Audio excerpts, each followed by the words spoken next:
y me da mucho gusto poder hablar de estos 4 hombres de Dios de los que estaremos hablando en esta tarde. Si eres protestante y has dialogado con personas del sector católico romano, deberá serte familiar esta crítica común. ¿Dónde estabais los protestantes a lo largo de los primeros 1500 años de la Iglesia? ¿Es que ha dejado de obrar el Espíritu Santo en su Iglesia por tanto tiempo? ¿No son acaso vuestras creencias una innovación del siglo XVI traída por manos de Lutero? Hoy celebramos el Día de la Reforma, un evento que inició en 1517 y que cambió la historia del cristianismo y la del mundo. Sin embargo, un hecho que a menudo desconocemos, tanto evangélicos como católicos, es que mucho antes que Lutero clavara sus 95 tesis, hubo otros que plantaron las semillas de la Reforma. Por ejemplo, Pedro Baldo, John Wycliffe, Jan Hus y Girolamo Savonarola. Cada uno de ellos, en su tiempo y contexto, se levantó para desafiar la corrupción, los errores y las prácticas que alejaban a la Iglesia de las enseñanzas de Cristo.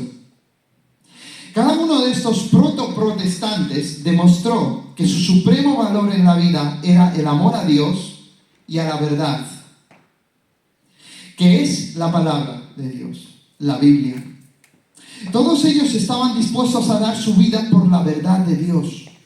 Siguieron sus convicciones bíblicas hasta las últimas consecuencias, a pesar de toda la presión de la institución político-religiosa más poderosa de Europa de aquella época. Aunque la lista ni empieza ni termina con estos, hoy estaré hablándoos sobre esos 4 valientes prerreformadores. Vamos a ir con el primero. Pedro Baldo y los pobres de León. Hablamos de fechas aproximadas, circa 1140 a 1218. No se sabe ni cuándo nació ni cuándo murió con certeza. Pedro Baldo, un rico comerciante de León del siglo XII, experimentó una conversión radical en 1170, tras un suceso que lo motivó a buscar su salvación. En su deseo de entender las Escrituras, contrató a 2 eruditos para traducir la Biblia al franco-provenzal, ya que su conocimiento del latín era limitado. Profundamente impactado por las palabras de Jesús al joven rico, Baldo decidió entregar todas sus posesiones y adoptar una vida de pobreza, confiando totalmente en Dios para su sustento. Sus seguidores, llamados los pobres de León o valdenses, comenzaron a predicar un mensaje de arrepentimiento, humildad y apego a las Escrituras. Veamos las doctrinas clave y enseñanza. En primer lugar, la sola Escritura, solo la Escritura, como la única o última base para la fe. Baldo defendía que la Biblia debía ser la única autoridad para la vida cristiana. Tradujo partes de las Escrituras disponibles en latín al franco-provenzal. Predicación laica y sacerdocio de todos los creyentes. Creía que cualquier cristiano, hombre o mujer, podía y debía predicar el Evangelio. Amén. También vida de pobreza apostólica, como se entendía. Para Baldo y sus seguidores, la pobreza era un camino hacia la pureza espiritual. Rechazaban la acumulación de bienes y la ostentación en la iglesia, contrastando con la situación ya antes descrita, ¿verdad?, de lo que se estaba viviendo entre los obispos y los papas. En segundo lugar, veamos la parte del conflicto que tuvo con la Iglesia y la persecución. En el Concilio de Letrán, en 1179, Baldo pidió al Papa Alejandro III permiso para predicar, pero aunque se aprobó su voto de pobreza, se les prohibió predicar sin permiso. Baldo y sus seguidores decidieron seguir predicando y por ello fueron excomulgados y perseguidos por el Papa Lucio III. En palabras de los valdenses, citando a los apóstoles en Hechos, es mejor obedecer a Dios que a los hombres. Valdenses es el nombre de los seguidores de Pedro Baldo. Los valdenses continuaron y siguieron más tarde, se unieron a la Reforma protestante formando congregaciones que persisten hasta hoy en Italia y en otros países. Vamos con el segundo precursor, John Wycliffe, conocido como la estrella matutina de la Reforma. De él sí sabemos mucho más. 1329, el año de su nacimiento, y muere en 1384. John Wycliffe, nacido en Inglaterra en el siglo XIV, fue un destacado erudito de Oxford y sacerdote que criticó abiertamente las prácticas de la Iglesia de Roma. Su enseñanza fue la chispa que encendió un deseo de reforma en Inglaterra y en toda Europa. ¿Cuáles son las doctrinas clave? Sola Escritura, también, solo la Escritura. Wycliffe fue el primero en defender claramente que la Biblia es la autoridad final en todos los asuntos de fe y conducta. Declaraba que ni el Papa ni los concilios podrían contradecir las Escrituras y afirmó: la fe en la Biblia es el mejor medio para discernir si un hombre enseña y vive en armonía con la ley de Cristo. Escribió: aunque hubiera un centenar de papas y cada monje mendicante fuera cardenal, serían confiables solo si concordaran con la Biblia. Señalando con esto que la tradición y las autoridades eclesiásticas deben someterse a la autoridad de la palabra de Dios. Predicación también en lengua vernácula. En el siglo XIV, la mayoría de los ingleses no podían leer las Escrituras porque solo estaban en latín. Wycliffe impulsó la traducción de la Biblia al inglés para que todo cristiano pudiese leerla. También él criticó la transubstanciación. Wycliffe rechazaba la doctrina católica romana que el pan y el vino en la Eucaristía se convierten literalmente en el cuerpo y la sangre de Cristo, declarando que el sacramento es una señal simbólica de la presencia de Cristo. Fijaos el contraste, ¿no? También critica otras doctrinas romanas. Wycliffe negó la existencia del purgatorio. Se opuso a la invocación de los santos y a la supremacía del Papa. En cuanto a iglesia pobre y sacerdocio del creyente, para Wycliffe, Cristo era el único verdadero jefe de la iglesia y la institución eclesiástica debería vivir en pobreza, tal como los apóstoles. Wycliffe se opuso a la acumulación de riqueza por parte de la iglesia y a la venta de las indulgencias. Además, John Wycliffe formó un grupo de sacerdotes pobres, literalmente, que predicaban el evangelio en inglés, en lengua vernácula, de manera itinerante, rechazando las normas del sacerdocio formal. Ahora, esto acarrea conflictos con la iglesia oficial y persecución. En 1377, el Papa Gregorio XI emitió 5 bulas contra Wycliffe, condenando sus enseñanzas y ordenando que se le juzgara. Sin embargo, Wycliffe contó con el apoyo de nobles que lo protegieron y continuó enseñando y predicando hasta su muerte en 1384. 30 años después, en el Concilio de Constanza, la Iglesia lo declaró hereje, 30 años después de su muerte, y ordenó que sus restos fueran exhumados y quemados y tirados al río. La vida de Wycliffe fue una luz de inspiración para muchos. Su convicción de que la Biblia debía estar al alcance de todos y su rechazo a la corrupción en la Iglesia son principios que anticiparon la Reforma. Afirmó con firmeza: nuestro Papa es Cristo, recordándonos que Cristo es la autoridad única que debemos obedecer. Los Lardos es el nombre por el que se conocen los seguidores de Wycliffe. Estos fueron duramente perseguidos en el siglo XV hasta casi ser exterminados. Sus ideas sobrevivieron en las comunidades clandestinas y en simpatizantes aislados, los cuales finalmente encontraron un terreno más favorable para su fe en el marco de la Reforma protestante. Vamos con el tercer hombre de Dios valiente, es Jan Hus, o Juan Hus, diríamos en español. Su apellido significa ganso, Hus.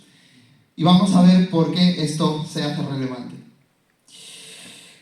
Se le llama la voz de Bohemia, nacido en 1373 y murió en 1415. Jan Hus, sacerdote y profesor de Bohemia, de la Universidad de Praga, fue uno de los más grandes admiradores de Wycliffe. Inspirado por sus escritos, Hus comenzó a predicar en Praga, donde rápidamente ganó seguidores. Como Wycliffe, Hus criticó la vida inmoral del clero y defendió la autoridad de Cristo como cabeza de la Iglesia. Ahora, las doctrinas clave que él predicó. La primera, la Iglesia como comunidad de fieles. Hus sostenía que la Iglesia verdadera no era la jerarquía eclesiástica, no, sino todos los fieles que seguían a Cristo. Declaró, la Iglesia no es el Papa y sus cardenales, sino todos aquellos que están predestinados a la salvación desde la eternidad. Sin esas cabezas extrañas, refiriéndose a los obispos, decía Hus, no sobre el Papa, como cabeza visible de la Iglesia, Cristo orientaría a su Iglesia mejor a través de sus discípulos en todo el mundo, decía. También rechazó la autoridad del Papa y la jerarquía corrupta. Hus se oponía a la idea de que el Papa y los cardenales fueran la Iglesia, argumentando que si un Papa, obispo o prelado se encuentra en estado de pecado mortal, no sigue siendo Papa, obispo o prelado. Con esta declaración, Hus señalaba que la legitimidad espiritual no provenía de la posición, sino de la vida fiel a Jesucristo. Predicación en lengua vernácula y vida moral. Vamos a ver sobre esto. Al igual que Wycliffe, Hus predicaba en el idioma del pueblo, en su caso, el checo, y enseñaba que el arrepentimiento y la fe auténtica eran esenciales para la salvación. Hus enfatizó la autoridad de las Escrituras como la máxima autoridad y trabajó para que su pueblo tuviese una traducción comprensible en lengua checa. Criticó también las indulgencias. Al igual que Wycliffe, rechazaba las indulgencias y el uso del dinero como medio para el perdón. Decía que el perdón solo podía obtenerse a través del arrepentimiento sincero, genuino. Criticó también otras doctrinas católico-romanas. Hus se opuso a la veneración de las imágenes y defendió la comunión, el pan y el vino, en ambas especies. Eso, por supuesto, conllevó conflictos, como pasó con los otros dos, con la Iglesia y a un subsecuente martirio. Hus fue excomulgado y llamado a comparecer ante el Concilio de Constanza en 1414, a pesar del salvoconducto que le otorgó el emperador Segismundo. Fue encarcelado y juzgado. Cuando se le pidió que se retractara de sus enseñanzas, Hus respondió: Dios es mi testigo de que nunca he enseñado nada de lo que he sido acusado mediante falso testimonio. En la verdad del Evangelio que he escrito, enseñado y predicado, hoy muero con alegría. Hus fue quemado en la hoguera en 1415, cantando y repitiendo antes de su muerte: Jesús, Hijo del Dios vivo, ten misericordia de mí. Según algunas fuentes, antes de su muerte, Hus pronunció: hoy asarán un ganso, Hus, pero en 100 años surgirá un cisne que no podrán detener. Frase que muchos interpretan como una profecía de la llegada de Lutero con el inicio de la Reforma. Los husitas es el nombre atribuido a los seguidores de Hus. Aunque no sin dificultades y guerras, su movimiento persistió y adaptó sus creencias dentro del contexto más amplio de la Reforma protestante, jugando un papel muy importante en el desarrollo de las iglesias reformadas en Europa central. Hoy existe una iglesia husita checoslovaca que considera a Hus su predecesor y fuente de inspiración. Vamos con el último. Girolamo Savonarola, conocido como el Fuego de Florencia. Nacido en 1452 y murió en 1498. Savonarola fue un predicador dominico que, al igual que los profetas bíblicos, denunció la inmoralidad de su tiempo con ardor y convicción. Sus sermones en Florencia lo convirtieron en un líder religioso influyente y en un crítico feroz de la corrupción de la Iglesia romana. En cuanto a los primeros años de él y su vocación, aunque destinado por sus padres al estudio de la medicina, Savonarola fue impulsado hacia la vida religiosa al ver la corrupción que lo rodeaba. En 1475 ingresó en el monasterio dominico de Bolonia y comenzó a estudiar la Biblia y las obras de Santo Tomás de Aquino.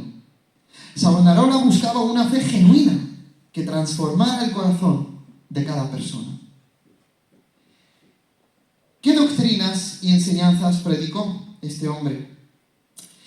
La necesidad de una vida moral y una vida pura. Savonarola predicaba que la iglesia debía ser moralmente pura y vivir conforme a las enseñanzas de Cristo. En un sermón, por ejemplo, dijo: ven acá, iglesia infame, oye lo que dice el Señor. Has profanado los sacramentos con la simonía. La sensualidad ha hecho de ti una desvergonzada ramera. Para los que no lo sabéis, la simonía es el pecado de la venta de puestos eclesiásticos que se practicaba entonces. Profecía y llamado a la reforma cívica. Savonarola tuvo visiones y profecías en las que proclamaba que Dios juzgaría a Italia por su corrupción. Predijo la llegada de un nuevo Ciro, como el Ciro del Antiguo Testamento, que purificaría a Florencia. Este llamado se materializó en 1494, cuando Carlos VIII de Francia entró en Florencia, expulsando a los Médicis y permitiendo una breve reforma en la ciudad de Florencia. Ahora llega la quema de las vanidades y la reforma moral. Savonarola organizó la quema de las vanidades. ¿Qué es esto? Un acto donde se arrojaban al fuego joyas, ropas de lujo y objetos. Predicaba que el amor a Cristo debía estar por encima de las posesiones y del orgullo. Por supuesto, esto le genera conflictos con el Papa. En este caso, el Papa Alejandro VI, a quien tanto Savonarola ha criticado a lo largo de su ministerio. Y por supuesto, le genera persecución. Savonarola enfatizó la oposición del Papa Alejandro VI, quien le prohibió predicar y finalmente lo excomulgó en 1497. Sin embargo, Savonarola continuó predicando y cuestionando la autoridad del Papa. Afirmó que si el Papa erraba, no se le debía obedecer. En 1498 fue arrestado y ejecutado en la hoguera, permaneciendo firme en su fe hasta el final. ¿Qué podemos decir en conclusión, hermanos? Pedro Baldo, John Wycliffe, John Hus y Girolamo Savonarola prepararon el camino para la reforma. Nos enseñan la importancia de la fidelidad a la palabra de Dios, la necesidad de una vida santa y la valentía para defender la verdad hasta las últimas consecuencias. Llegados a este punto final, nos podemos preguntar: ¿qué movía a estos hombres a estar dispuestos a entregar sus propias vidas para que la verdad de Dios llegase a todas las personas de su entorno? La respuesta es el Evangelio. Amén. La buena noticia de la reconciliación con Dios que se hizo posible gracias a la sangre de Jesús. A su muerte en tu lugar y a tu favor. A ese pago que el Dios hombre hizo por ti una vez y para siempre. Para que no te pierdas por la eternidad, sino que tengas vida eterna hoy. Cuando llegas a creer verdaderamente en el Evangelio de Jesucristo, tu vida cambia por completo. Si Jesús entra en tu corazón, ya no serás el mismo o la misma. Vas a ser libre. Libre de la atadura al pecado que te domina ahora. Y libre del temor a los hombres que se oponen con violencia a la extensión del reino de Dios en la tierra. Si reconoces que hasta hoy has vivido a tu manera y le entregas el control de tu vida con arrepentimiento y fe a Jesús, el Rey, como tu Señor y Salvador personal, en palabras de Jesús, nacerás de nuevo. Amén. Pasarás de muerte a vida. Te volverás un hijo o hija de Dios. Hallarás el verdadero descanso para tu alma y la plenitud que siempre has estado buscando. Solo debes creer que Él pagó tu deuda completa en esa cruz y que resucitó de la muerte para que sepamos que Él es quien dijo ser. Y si Jesús es quien dijo ser en verdad, nuestra eternidad, tu eternidad, depende de qué harás con Él en esta tarde, en tu vida. ¿Qué harás con Él? Te invito, recíbelo hoy. Recibe a Jesús hoy por la fe. Arrepiéntete de haber vivido a tu manera y cree en el Evangelio de Jesucristo, el Dios hombre que pagó por tus pecados y volvió a vivir. Para finalizar, a modo de conclusión, amigos y hermanos, podemos decirle a Dios, Señor, gracias. Decimos, Señor, gracias por la vida de estos precursores de la Reforma. Ayúdanos, Señor, a vivir como ellos, fieles a tu palabra y a tu verdad. Amén. Que Dios os bendiga.